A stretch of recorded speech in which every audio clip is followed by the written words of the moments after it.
નમસ્કાર, નિર્માણ ન્યૂઝની વિશેષ રજૂઆત ટુ ધ પોઈન્ટ કાર્યક્રમ સાથે હું છું યજ્ઞ ત્રિવેદી. દર્શક મિત્રો, આજે ટુ ધ પોઈન્ટ કાર્યક્રમમાં ચર્ચા વિચારણા કરવાની છે એક મહત્વપૂર્ણ મુદ્દાને લઈને કે આપણે અત્યાર સુધી દરેક લોકો બ્લેક ફ્રાઇડેને લઈને ચર્ચા કરતા હતા. જ્યારે વીક પૂરું થાય તો એ સમયે ક્યાંક શેર માર્કેટની જે સિચ્યુએશન હોય તેને લઈને તો આપણે ચર્ચા વિચારણા કરતા જઈએ છીએ, પણ તેની સાથે આ વખતે બ્લેક મંડેની જે પરિસ્થિતિ જોવા મળી રહી છે. હું બ્લેક મંડે એટલા માટે કહી રહ્યો છું કારણ કે અત્યારે જ્યારે સેન્સેક્સની વાત કરવામાં આવે તો સેન્સેક્સ અત્યારે 1636 અંક ઘટીને 71,948 ઉપર જે બંધ જોવા મળ્યો. નિફ્ટી અત્યારે 488 પોઈન્ટ તૂટીને 22,331 ઉપર જે બંધ જોવા મળ્યો. અને સાથે સવાલ એ જોવા મળતો છે કે આ પ્રકારની પરિસ્થિતિ કેમ? જ્યારે આપણે ક્રૂડની વાત કરતા હોઈએ કે પછી અત્યારે હાલ તો રૂપિયાનું જે ક્યાંક અવમૂલ્યની આપણે વાત કરતા હોઈએ તો કયા કારણોસર અત્યારે તો આ પ્રકારની પરિસ્થિતિ જોવા મળી રહી છે તેને લઈને પણ ચર્ચા કરતા હોઈએ છીએ. પણ તેની સાથે આ માત્ર ને માત્ર ભારતની એકલાની અત્યારે તો આ પ્રકારની પરિસ્થિતિ નથી, પરંતુ ગ્લોબલી અત્યારે ક્યાંક શેર માર્કેટ એટલે કે જ્યારે ઓવરઓલ માર્કેટની વાત કરીએ તો ઓવરઓલ માર્કેટ અત્યારે તો ડાઉન જોવા મળી રહ્યું છે. ક્રૂડના ભાવ પણ ક્યાંક વધી રહ્યા છે, મોંઘવારી પણ ક્યાંક વધી રહી છે. તો આ તમામ બાબતો અત્યારે કંટ્રોલમાં ક્યારે આવશે તે એક સૌથી મોટો સવાલ જોવા મળતો હોય છે. ને અત્યારે હાલની પણ પરિસ્થિતિ શું છે તેને લઈને પણ મારે ચર્ચા વિચારણા કરવી છે. અને આ ચર્ચા વિચારણા કરવા માટે અમારી સાથે જોડી ગયા છે સિદ્ધાર્થભાઈ ભટ્ટ કે જેઓ અર્થશાસ્ત્રી છે અને પૂજાબેન ઠાકર કે જેઓ માર્કેટ એક્સપર્ટ છે. જે આ બંનેનું સૌથી પહેલાં તો સ્વાગત છે. સિદ્ધાર્થભાઈ, શરૂઆત મારે આપનાથી કરવી છે. સિદ્ધાર્થભાઈ, અત્યારે હાલ ગ્લોબલની વાત કરવામાં આવે તો અત્યારે વૈશ્વિક સ્તરે ઘણા બધા માર્કેટમાં અત્યારે હાલ તો અપડાઉનની જે પરિસ્થિતિ જોવા મળી રહી છે અને તેમાં પણ જો જોવા જઈએ તો એશિયન માર્કેટમાં પણ આ વખતે જે ઘટાડાની પરિસ્થિતિ જોવા મળી રહી છે. ક્રૂડ પણ અત્યારે હાલ તો જે $116 પ્રતિ બેરલ સુધી અત્યારે તો જે પહોંચી ગયું છે.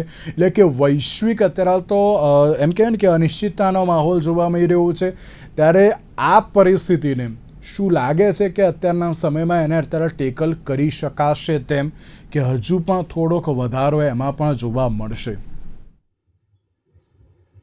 હવે માર્કેટનું બોટમ ક્યારે આવશે ને એ ખબર નથી. આ તો કોના જેવું લાગે છે કે ટીપ ઓફ આઈસબર્ગ, પેલું ટાઇટેનિક જહાજ કેવું અથડાયું તો એના નાવિકને એવું લાગતું હતું કે આ તો એક બરફનો સામાન્ય ટુકડો છે, પણ અંદર એટલું ઊંડું હોય છે કે અંદર બરફનો પહાડ હોય. એટલે આનું બોટમ માર્કેટનું ક્યાં આવે છે કોઈ પ્રિડિક્ટ કરી શકે એવી પરિસ્થિતિમાં નથી. એના 3-4 કારણો છે. એફઆઈઆઈ અહીંયાથી વેચીને પાછું યુએસમાં જઈ રહ્યું છે, કારણ કે અત્યારે એમની માટે યુએસ એક લુક્રેટિવ માર્કેટ સાબિત થઈ રહ્યું છે. ડીઆઈઆઈ ઇન્વેસ્ટ કરી રહ્યું છે, પરંતુ એનું જોર હજી એટલું લાગતું નથી. અને 1 મહિનાથી આ ઈરાનનું યુદ્ધ ચાલી રહ્યું છે અને દુખતી નસ ઉપર એને હાથ દબાવ્યો છે આ યુદ્ધે.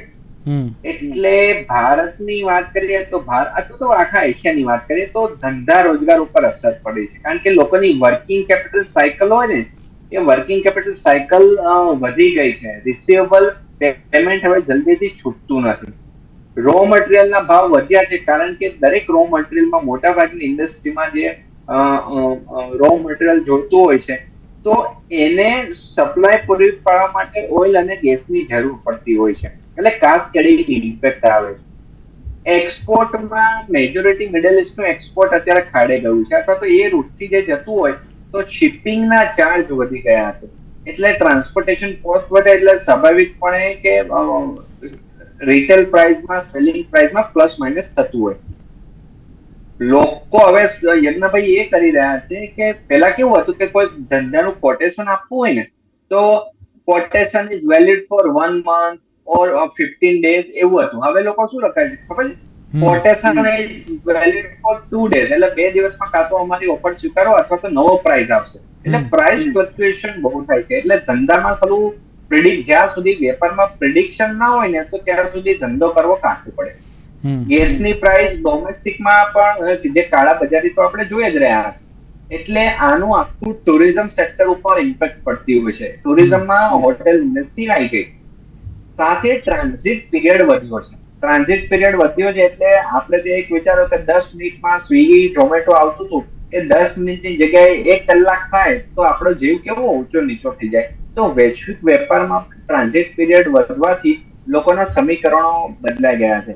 એક બાજુ કારખાનામાં ભૂખ લાગી હોય, રો મટીરિયલ સપ્લાય કરવાનું હોય, ફિનિશ ગુડ્સ આપવાનું હોય, પણ તમારો માલ જ ના આવે તો ત્યાં સુધી મારા લેબરો આઇડલ બેઠી રહે, મારા મશીનરી આઇડલ બેઠી રહે, એની કોસ્ટ પણ આવતી હોય છે.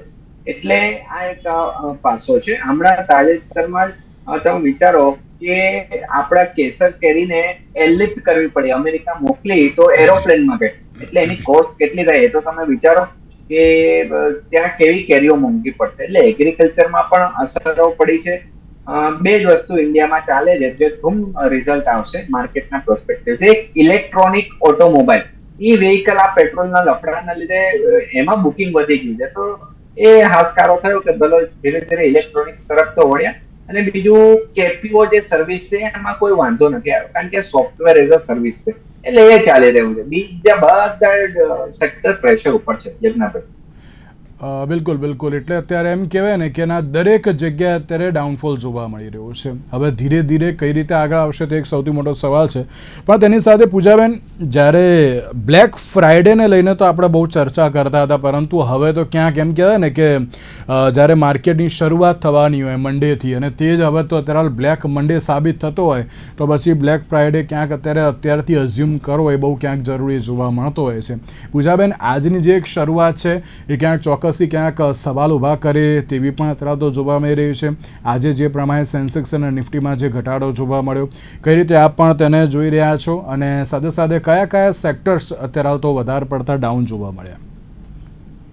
બ્લેક ફ્રાઇડે જે રીતે તમે વાત કરી કે બ્લેક જનરલી આપણે બ્લેક ફ્રાઇડેની વાત કરતા હોય છે, કેમ થતો હોય છે કે શનિ રવિ એક વીકેન્ડ આવતું હોય અને પરિસ્થિતિ શું થશે આગળ ખ્યાલ ના હોય, એટલે હવે 2 દિવસ આપણે પોઝિશન આપણી ન લઈ કેરી ફોરવર્ડ ન કરીએ એટલા માટે પ્રોફિટ બુકિંગ થતું હોય કે લોસ બુક થતો હોય, એટલે બ્લેક ફ્રાઇડે થતો હોય. તો બ્લેક મંડે કેમ થયો તે જોઈએ તો પણ એ રીતની જ સિચ્યુએશન છે. આવતીકાલે મહાવીર જયંતિની શેર બજારમાં રજા છે, પાછી શુક્રવારે પણ ગુડ ફ્રાઇડેની રજા છે, એટલે આમ જુઓ તો આ બહુ જ નાનું એક ટ્રેડિંગ વીક રહેશે. તો એને લઈને જ અનિશ્ચિતતા ડેફિનેટલી છે કે વચ્ચે રજાઓ છે તો પછી શું કામ પોઝિશન કેરી ફોરવર્ડ કરવી. બીજું, તમે સવારે જુઓ તો ક્રૂડના ભાવ વધારે હતા, શુક્રવારે તમે જુઓ તો ડાઉ જોન્સને એ પણ સારા એવા ઘટાડામાં હતા, તો એની અસર તમને મંડે જોવા મળવાની જ હતી, અને એના લીધે જ આ એક તમને બ્લેક મંડે જોવા મળ્યો છે એવું કહી શકાય. અત્યારે તમે યજ્ઞેશભાઈ જુઓ ને તો ગ્લોબલ પોઝિશન ઓવરઓલ જે રીતે તમે કીધું કે બધે ખરાબ છે, અને એની અસર દરેકે દરેક વૈશ્વિક ધોરણે તમે જુઓ તો એ શેર બજાર ઉપર અસર કરવાનું છે.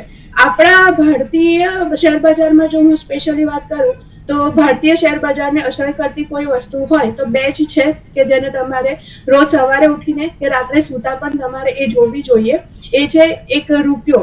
આપણો રૂપિયો જેમ જેમ વધારે વીક પડતો જશે તેમ આપણું વિદેશી ભંડોળ ઓછું થતું જશે, અને એ આપણી અર્થવ્યવસ્થાને બહુ જ હિટ કરી જાય છે. બીજું, જે ક્રૂડનો ભાવ વધે છે, જે રીતે સિદ્ધાર્થભાઈએ કીધું કે ક્રૂડનો ભાવ વધે છે, આપણે ભારતીયમાં તો આપણે ઇમ્પોર્ટ કરીએ છીએ ભારતમાં, એટલે ભારતીય અર્થવ્યવસ્થાને તો ડેફિનેટલી અસર થાય, અને ક્રૂડ જેમ જેમ વધતું જાય એમ એ દરેક સેક્ટરને ટ્રાન્સફરમાં થતું હોય, ટ્રાન્સપોર્ટમાં થતું હોય, એ દરેક પહેલુમાં મેન્યુફેક્ચરિંગમાં થતું હોય, રો મટીરિયલમાં થતું હોય, એની કોસ્ટ વધતી જાય.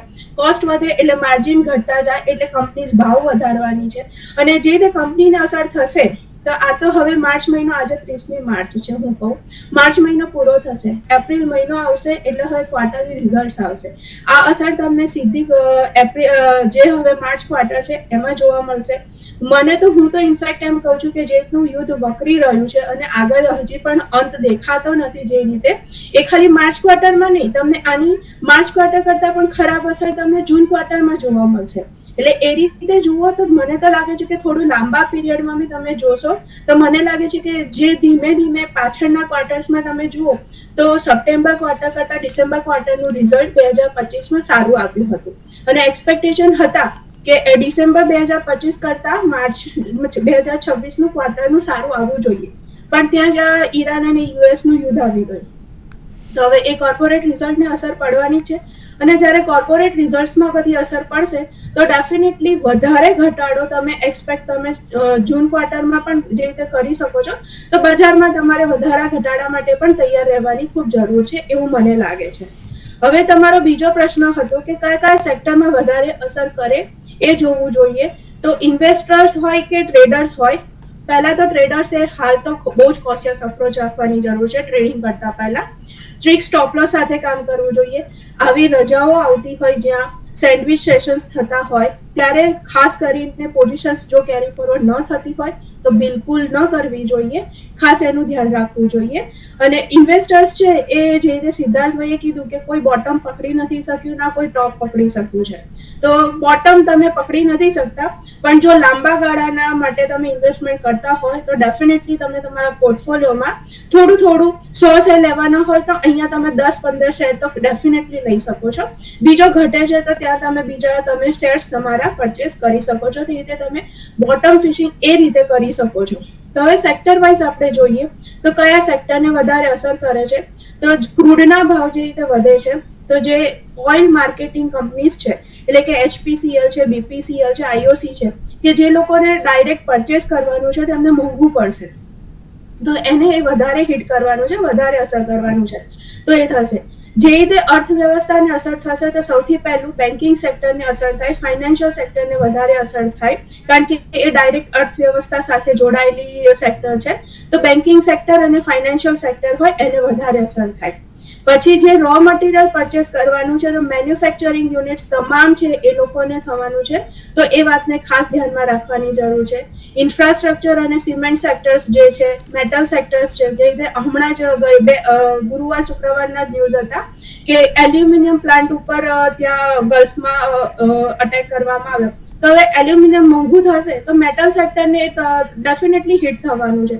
તો હિન્ડાલ્કો છે, મેટલ સેક્ટરમાં ટાટા સ્ટીલ છે, બધાને હિટ થવાનું છે, અસર થવાની છે. તો એ વાતને ખાસ ધ્યાનમાં રાખવાનું છે. ક્રૂડના ભાવ વધશે તો રસાયણ અને જે પેઇન્ટ સેક્ટર છે એ લોકોને વધારે, કેમિકલ સેક્ટર અને પેઇન્ટ સેક્ટર જે છે એ લોકોને વધારે અસર થશે. તો એ સેક્ટર્સમાં ખાસ બહુ જ કોશિયસ અપ્રોચ ઇન્વેસ્ટર્સે પણ રાખવાની જરૂર છે. આ બધા સેક્ટર્સ જે છે એમાં હાલ પૂરતા મને એવું લાગી રહ્યું છે કે 1-1.5 વર્ષ તમને કોઈ એવા રિટર્નના એક્સપેક્ટેશન તમારે ન રાખવા જોઈએ. લાંબા ગાળાના તમે ઇન્વેસ્ટર્સ હોવ તો પોસિબલ છે કે તમને થાય તમે બોટમ ફિશિંગ આમાં થોડું ઘણું કરી શકો છો. બિલકુલ બિલકુલ. અને અત્યારની જે પરિસ્થિતિ છે ને તેમાં ક્યાંક અત્યારે દરેક લોકો એમ જ વિચારતો હોય છે કે હવે આગામી સમયમાં કરવું શું, તે એક પણ સવાલ સૌથી મોટો જોવા મળતો હોય છે. સિદ્ધાર્થભાઈ, એક બહુ મહત્વનો સવાલ એ કે ક્રૂડમાં દિવસે ને દિવસે વધારો થાય છે, બીજી બાજુ હમણાં એક્સાઇઝ ડ્યુટીમાં ઘટાડો પણ કર્યો. તો એક બાજુ પ્રતિ બેરલ ભાવ વધે છે, એક્સાઇઝમાં ઘટાડો કરવો, એ ક્યાંક અત્યારે ઇક્વેશન ક્યાંક અત્યારે હજુ પણ એમ કહે ને કે દરેક લોકો અસમંજસમાં આજે તો આવું કર્યું કેમ અત્યારે હાલ તો. બીજી બાજુ ગ્લોબલ માર્કેટની સરખામણીએ ભારતમાં અત્યારે તો ખૂબ જ મોટા પાયે નુકસાન જોવા મળી રહ્યું છે. જો આજે જ આપે એક રિપોર્ટ આવ્યો હતો તેમાં વાંચ્યું હોય તો આપે ક્રૂડ અને LPGની ક્યાંક જે શોર્ટેજ જે જોવા મળી અને જેના કારણે ગુજરાતમાં 2000 કરોડનો ફટકો પડ્યો છે અલગ અલગ ઇન્ડસ્ટ્રીઝને. તો આપ તેને પણ અત્યારે તો કઈ રીતે જુઓ છો? આપણે શેર માર્કેટમાં સાઉથ એશિયાના જે શેર બજાર છે એ ઓલમોસ્ટ બધા માઇનસમાં છે. હાલે ચાઇનાનું શેર બજાર થોડું પ્લસમાં ચાલી રહ્યું છે. અને યુરોપના શેર બજારમાં પણ ટાઈટ પોઝિશન છે. યુએસમાં મિક્સ રિસ્પોન્સ આવી રહ્યો છે. આફ્રિકાની વાત નહીં કરીએ કારણ કે એમની શું હાલત થશે એ તો કોઈ વિચારવા તૈયાર નથી. હવે આપણે આપણા ગુજરાત ઉપર આવીએ તો 2000 કરોડ છે ને એ તો ખાલી આ ઉપર છલ્લો દેખીતો આંકડો છે. રિયલ ઇમ્પેક્ટ તો એનાથી પણ વધારે ડીપનિંગ છે. હવે કાલે આપણા દેશના વડાપ્રધાન સેમિકન્ડક્ટર બીજા પ્લાન્ટનું ઉદઘાટન કરવા સાણંદ આવી રહ્યા છે. એટલે એક સારી એક મોટિવેશન, હિંમત આપે, માનસિક દિલાસો આપે. પરંતુ જે આપણા નાના નાના MSME ના કારખાના છે, દાખલા તરીકે એન્જિનિયરિંગ છે, પેન્ટ છે, કેમિકલ સેક્ટર છે, સિરામિક સેક્ટર છે, તો એ બધા એકદમ ટાઈટ પોઝિશનમાં આવી ગયા છે. એનાથી એક સામાજિક અને આર્થિક પરિબળનો ફટકો પડે. એક તો સુરતનું ડાયમંડ ક્યાંનું બેસેલું છે, ટેક્સટાઇલમાં પાછું એમાં એ લોકોને ગેસની ને ફ્યુલની જરૂર પડતી હોય છે, એ બેસી ગયું છે. એટલે આખો સિનેરિયો જોઈએ ને તો અત્યારે જે પરિસ્થિતિમાં છે લોકો વિકાસ નહીં કરી શકે પણ સ્ટેગ્નન્ટ પોઝિશન આવી છે. અને જે રીતે આ બેઝિક ઇન્ગ્રેડિયન્ટના પેટ્રોલ, ડીઝલ અને ગેસના ભાવ વધશે, ઇન્ડસ્ટ્રીયલ ગેસ અને રિટેલ ગેસ, તો એના લીધે ફુગાવાની પરિસ્થિતિ આવે. ફુગાવાની પરિસ્થિતિ આવશે તો એના લીધે શું થશે કે બેને કીધું એ વાત સાચી છે, કંપનીઓના માર્જિન ઉપર દબાણ આવશે. એટલે જે લોકોએ લોન લઈને બેઠા છે એ લોકો કઈ રીતે હપ્તો ચૂકવશે? જો હપ્તો ચૂકવવામાં ડિફોલ્ટ કરશે તો એનપીએ થશે. એનપીએ થશે તો બેંકની બેલેન્સ શીટ બગડશે.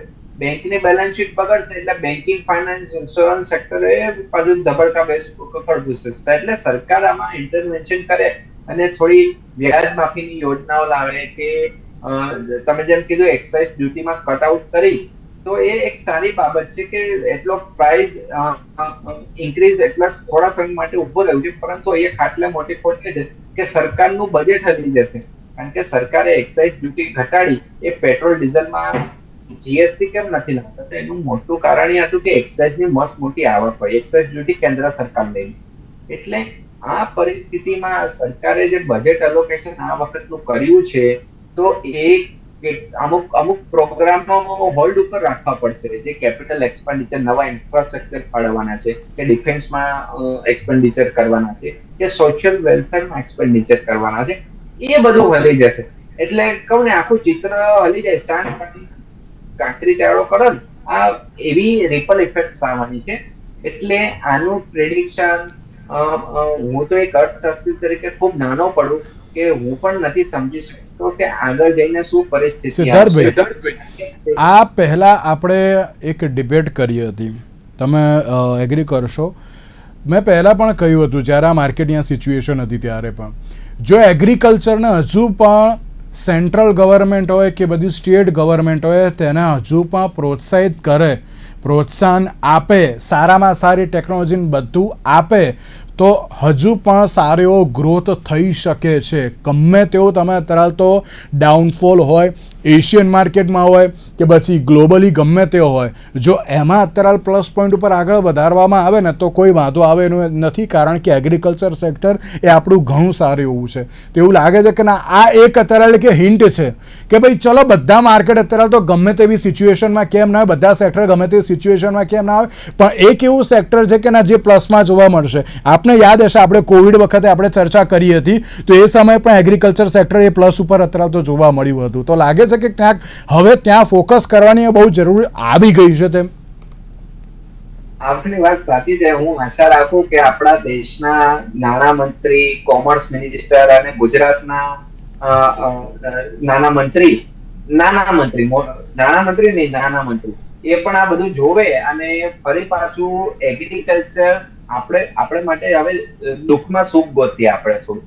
તો મિડલ ઇસ્ટની હાલત તો ભૂકા બોલી ગઈ છે કે એ પેટ્રોલ ખાવાના નથી, પેટ્રોલ પીવાના નથી. તો કુદરતની દેન છે કે આપણે બધા ભારત વર્ષમાં જન્મ્યા છે અને એક સમયે ધંધા ઉદ્યોગ માનો કે નહીં ચાલે, પણ આપણો ખેડૂત, આપણો જગતનો દાન આપણી માટે અન્ન તો ઉગાડશે, કારણ કે એમાં આપણે સેલ્ફ ડિપેન્ડન્ટ છે. એટલે આ ભારત માટે બહુ પોઝિટિવ વસ્તુ છે. કોરોનામાં પણ આપણે બચી ગયા હતા અને આ યુદ્ધના માહોલમાં પણ બચી જશું. અને 100% તમારી વાત સાચી છે. જો એગ્રીકલ્ચર રિફોર્મ થાય તો એના આધારે વિશ્વમાં હવે જ્યારે લડાઈ થવાની છે તો અન્ન ઉપર થવાની છે, ખાદ્ય, અનાજ, પાણી ઉપર થવાની છે. અને વિશ્વમાં બે જેવી જગ્યા છે, એક ભારત દેશ અને બીજું આફ્રિકા, કે જ્યાં વિપુલ પ્રમાણમાં વિવિધતા વાળા ફળ ફળાદી શાકભાજી ઉગે છે. આપણે ક્યાંક ને ક્યાંક એગ્રીકલ્ચરમાં જીડીપીમાં હિસ્સો બહુ નહીવત છે. રોજગારી સૌથી વધારે સર્જન ત્યાં થાય છે.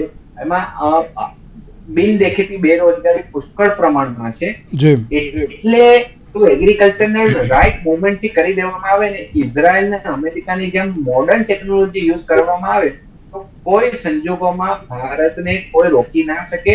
કારણ કે ફૂડ સ્ટેબિલિટી, ફૂડમાં આત્મનિર્ભરતા એ દરેક વિશ્વની પ્રાયોરિટી હોય છે. અને આ મુદ્દો તમે છંછોડ્યો છે એટલે કહી દઉં છું, જેવી રીતે આપણને પેટ્રોલ ડીઝલની લાઈનો લાગે છે ને, એવી રીતે મિડલ ઇસ્ટમાં પાણીની અને ખાદ્ય ખોરાકની અને ખાસ કરીને આપણા બાસમતી ચોખાઓની ત્યાં લાઈનો છે કે ભાઈ લોકો ઘર ભરી રહ્યા છે કે ભાઈ 3 વીકનું, 4 વીકનું, મહિનાનું રાશન ભરી દો, કારણ કે પેટ્રોલથી પેટનો ખાડો નહીં પુરાય.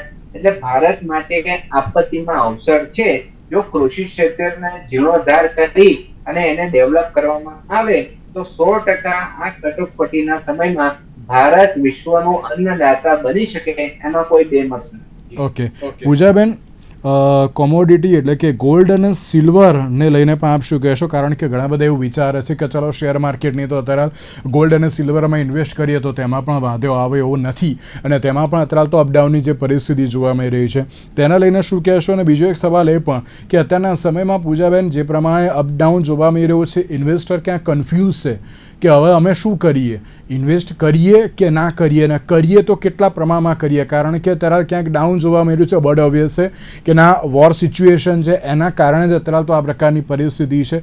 તો પણ અત્યારે દરેક લોકો એક જ બાબત વિચારે છે કે કરીએ તો ક્યાં કરીએ અને કેટલા પ્રમાણમાં કરીએ. આપ શું કહેશો તેને લઈને? ગયા અઠવાડિયે જ્યારે આપણા જે પ્રધાનમંત્રી છે નરેન્દ્ર મોદી સાહેબ, એમણે જ્યારે સંસદને સંબોધ્યું હતું ત્યારે એમણે પણ કહ્યું હતું કે હજી આગળ પણ પરિસ્થિતિ ખરાબ થાય તેની તૈયારી રાખવી જરૂરી છે, અને આ વોર કેટલું લાંબુ ચાલશે એ અત્યારે તો કોઈને ખબર નથી. ઇનફેક્ટ હવે તેવું લાગી રહ્યું છે કે હવે જમીની ધોરણ ઉપર પણ જે રીતે અમેરિકાએ ત્યાં બધા એમના સૈન્ય 3000 સૈન્યો મોકલ્યા છે તો એ પ્રમાણે વધારે ખરાબ થાય એવું લાગે છે. તો હવે એ તો આપણે જજ કરવું, આપણે કોઈ જજ કરી શકીએ એમ જ નથી. હમણાં જે રીતે મેં તમને વાત કરી કે આપણે તો ખાલી ઓડિયન્સમાં બેઠા છે, સ્ટેજ ઉપર ખાલી 3 કન્ટ્રીઝ અત્યારે પ્લે કરી રહી છે. તો હવે એ લોકો શું કરે છે એની અસર તમને વૈશ્વિક ધોરણે દરેક સેક્ટરમાં જોવા મળશે. એ તમે શેર બજારને પણ સાઈડમાં મૂકી દો તો જે રીતે સિદ્ધાર્થભાઈએ વાત કરી કે ખાધા ખોરાકી ઉપર પણ દરેકને અસર થવાની છે, એગ્રીકલ્ચર સેક્ટરને પણ અસર થવાની છે, એ વાત ડેફિનેટલી સાચી છે. અને એ પ્રમાણે જો તમે કહો તો તમે જેમ કીધું કે સોના, ગોલ્ડ અને સિલ્વર માટે, સોના અને ચાંદી માટે અત્યારે તો એક સ્ટેપ આગળ વધો તો ગોલ્ડ અને સિલ્વરમાંથી પણ લોકો પોઝિશન શિફ્ટ કરે છે અત્યારે ક્રૂડમાં. જે લોકોને સટ્ટો કરવો છે એ લોકોને માટે અત્યારે તો ક્રૂડ બહુ, અત્યારે જે રીતે ભાવ એના ઉપર ચઢ થાય છે તો એમાં અત્યારે તો ગોલ્ડ અને સિલ્વરની પોઝિશનમાંથી એ લોકો ક્રૂડના સટ્ટામાં શિફ્ટ થયા છે. પણ એક વસ્તુ તો છે જ કે જ્યારે પણ અનિશ્ચિતતા સર્જાય છે ત્યારે એક સેફ હેવન તરીકે જો કોઈ ઇન્વેસ્ટમેન્ટમાં આવતું હોય તો એ ગોલ્ડ છે. એટલે ડેફિનેટલી એ આવવાનું છે. અત્યારે મેટલ સેક્ટર, તમે ગોલ્ડ હોય, સિલ્વર હોય, ઇનફેક્ટ ગયા અઠવાડિયાને તમે જો એક ન્યૂઝ છે બહુ એની, હજી આ યુદ્ધના એટલા બધા સમાચાર ચાલે છે કે એ ક્યાંક એની અસર અત્યારે ઓછી વર્તાઈ રહી છે. ભવિષ્યમાં એ કેટલી ખરાબ, મતલબ એની અસર કેટલી દેખાય છે એ ભવિષ્યમાં ખબર પડશે. પણ ત્યાં ગલ્ફ કન્ટ્રીઝમાં જ હિલિયમના પ્લાન્ટ ઉપર પણ અસર થઈ છે. હવે હિલિયમ જે એક મેટલ જે છે એના, એ ક્રૂડની જ એક બાય પ્રોડક્ટ છે, અને એમાંથી જ તમારી દરેક સેમિકન્ડક્ટર જે ચિપ્સ બને છે એ ચિપમાં હિલિયમ વપરાતું હોય છે. એટલે એ દરેક, અને ચિપ અત્યારે તમે જુઓ તો ટેકનોલોજીમાં કયા સેક્ટરમાં સેમિકન્ડક્ટરની એ ચિપનો ઉપયોગ નથી થતો. સ્પેશિયલી હોસ્પિટલ્સ અને હેલ્થ સેક્ટરમાં સૌથી વધારે દરેક ઇન્સ્ટ્રુમેન્ટ્સમાં એનો ઉપયોગ થતો હોય છે. ફાઇનાન્શિયલ સેક્ટર્સમાં પણ ઘણી બધી જગ્યાએ એનો ઉપયોગ થતો હોય છે. તો એ કેટલી જગ્યાએ એ અસર કરશે એ તમામ સેક્ટરને આવરી લેશે ક્રૂડની જેમ જ. જેમ કે ક્રૂડના ભાવ વધે છે તો દરેક સેક્ટરને અસર થાય છે, એમ જો એ સેમિકન્ડક્ટર સેક્ટરને અને ચિપમાં જે બનાવવા માટેનું વપરાય છે એમાં એને અસર કરશે તો કેટલા સેક્ટરમાં એની અછત વર્તાશે એ અઝ્યુમ કરવું અત્યારે માટે બહુ જ અઘરું છે. એટલે એ તો હવે ભવિષ્યની વાત છે કે એની અછત વર્તાય છે કે કેમ એ, પણ અત્યારે બહુ કહેવું અઘરું છે. અત્યારે જોઈએ તો તમને નાના પહેલું આવા બહુ જ મળશે કે તમને એવું લાગે કે આની અસર ક્યાં જોવા મળશે અને કેટલી વર્તાશે એ કહેવું બહુ જ અઘરું છે. બિલકુલ સાચી વાત છે. એટલા જ માટે અત્યારે તો દરેક ઇન્વેસ્ટરની એક જ બાબત કે જે અત્યારે સિચ્યુએશન છે એ ક્યાંક થોડીક ટફ છે, પણ અત્યારે એમ કહેવાય ને કે દરેક લોકોએ સમજી વિચારીને આગળ વધવું એ બહુ જરૂરી છે. તેની સાથે જ પૂજાબેન અને સિદ્ધાર્થભાઈ, આ બંનેનો આભાર અમારી સાથે આ ચર્ચા વિચારણામાં જોડાવા માટે. તો દર્શક મિત્રો, જે પ્રમાણે શેર બજારમાં અત્યારે તો બ્લેક મંડેની જે પરિસ્થિતિ જોવા મળી રહી છે, આગામી સમયમાં હવે કેવા પ્રકારનો માહોલ જોવા મળશે, કયા પ્રકારની સિચ્યુએશન જોવા મળશે તે તો હવે જોવાનું જ રહ્યું. તેની સાથે જ દરેક લોકોને માત્ર એક જ વાત કહું છું ફરી એકવાર કે ઇન્વેસ્ટ કરો એમાં કોઈ ના નહીં, પણ સમજી વિચારીને ઇન્વેસ્ટમેન્ટ કરવું એ તમારા માટે જ અત્યારે તો હિતાવહ છે. આજના વિશેષ કાર્યક્રમ મને આપશે. નમસ્કાર.